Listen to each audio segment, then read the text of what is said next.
Good morning, dear colleagues. We start our press briefing with Colonel Andriy Lysenko, who is the spokesman for the Information and Analytical Center.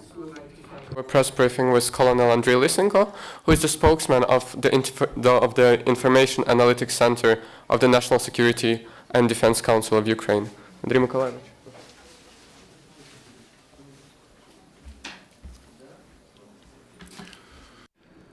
Good afternoon, dear colleagues. The President of Ukraine, Petro Poroshenko, has signed a decree that introduces into action the decision of the Council for National Defense and Security, dated 4th of November, about urgent measures to provide for the state's security. In particular, the Cabinet of Ministers is instructed, in order to improve the coordination of the activity of bodies of the Security and Defense Council, to create the joint point of direction at the Ministry of Defense to review the norms of supply, including food supplies to the personnel, including with account to the real needs that became clear during the anti-terrorist operation, to define the order of accountability for seized or confiscated units of arms. The Cabinet of Ministers has to work on the issue of raising the compatibility of units of the National Guards and Armed Forces, and also optimize their management and command and logistical supply at the expense of personnel, arms, taking into account personnel, armaments, and military machinery. The Ministry of Defense has the instruction to work within 2 weeks on the issue of creating highly mobile commandos troops as a separate kind of as a separate arm of the armed forces of Ukraine. Also, the President has signed a decree that introduces the decision of the Council of National Security and Defense on urgent measures to stabilize social and economic situation in Donetsk and Luhansk region.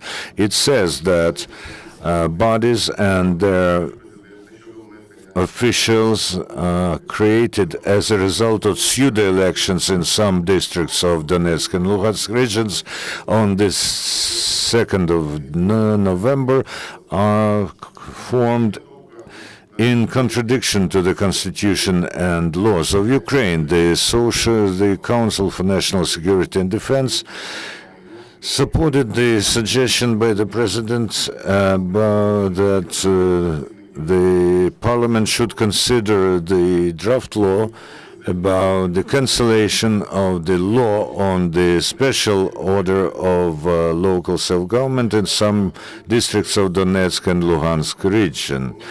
As stipulated by the decree, the territory is controlled by the militants. The activity of state bodies and enterprises is stopped, and their personal staff and assets are evacuated to other regions.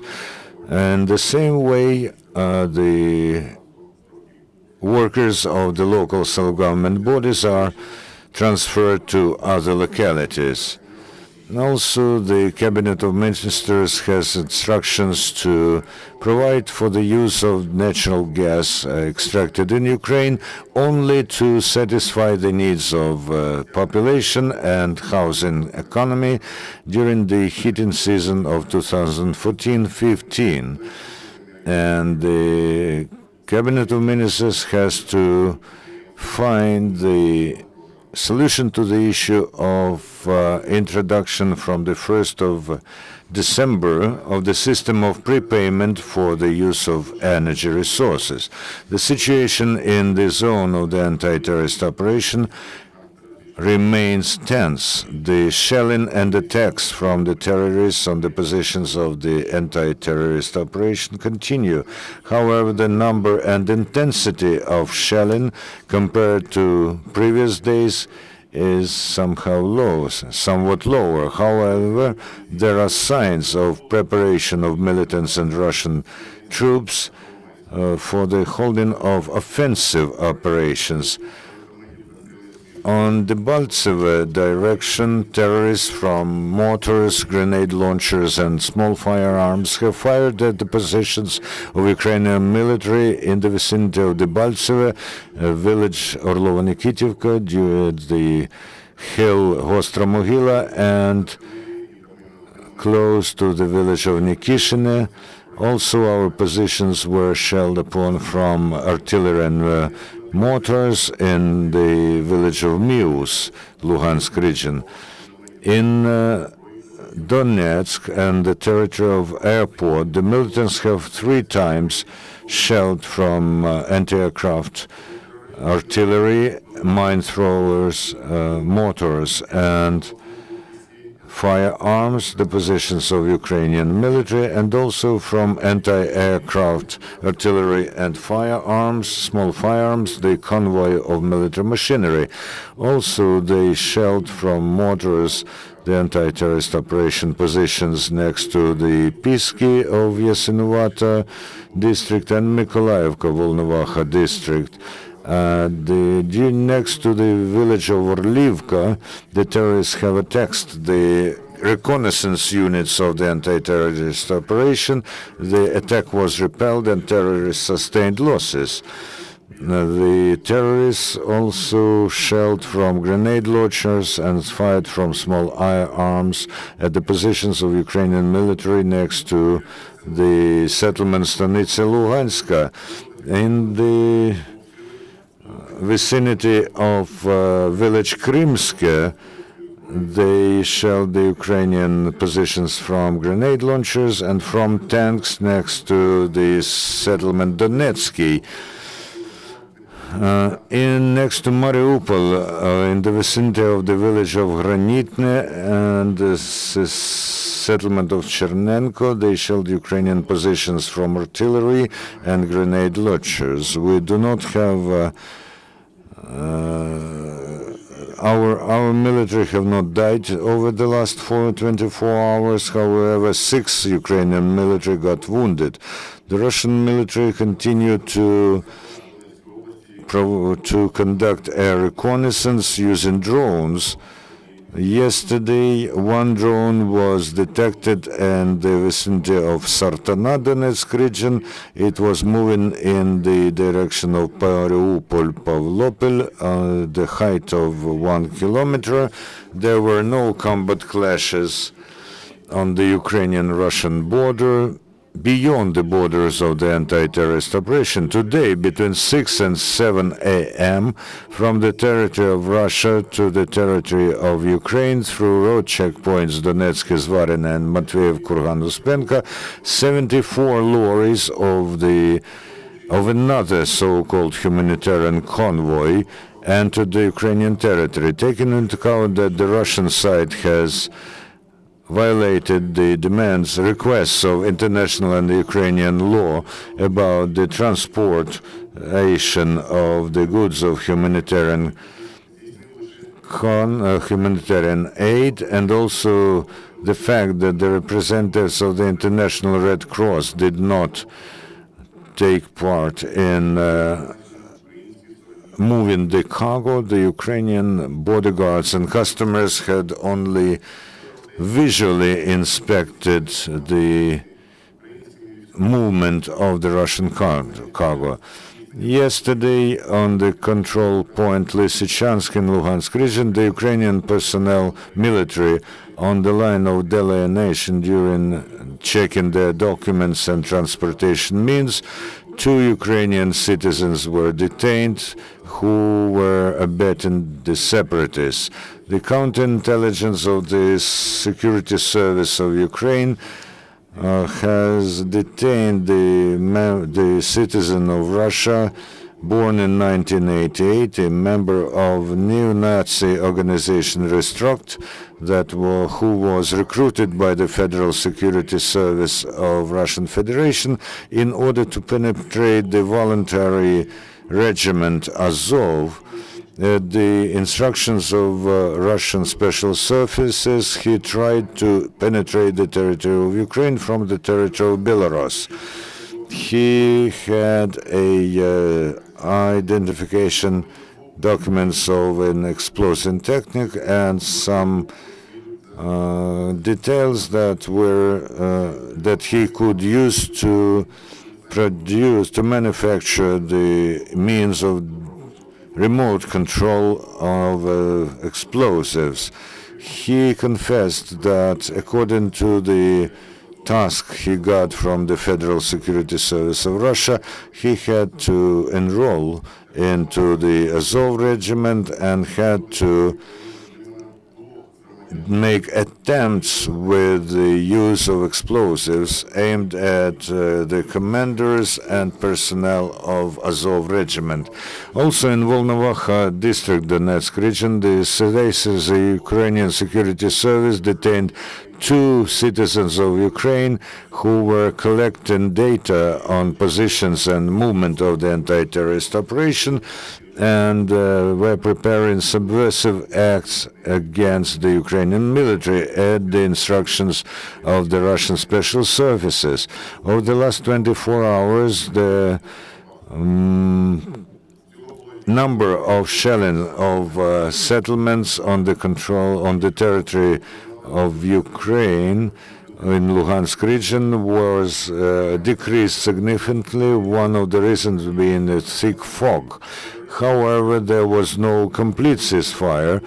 After 5 a.m., the LNR militants have shelled from mortars the city of Popasna. They fired 30 rounds. There were no ruins and victims.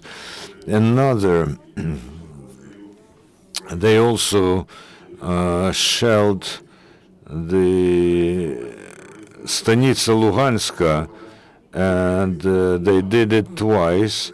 In Donetsk region, the terrorists have the intention to open the new bank institution to replace the network of one of Ukrainian banks.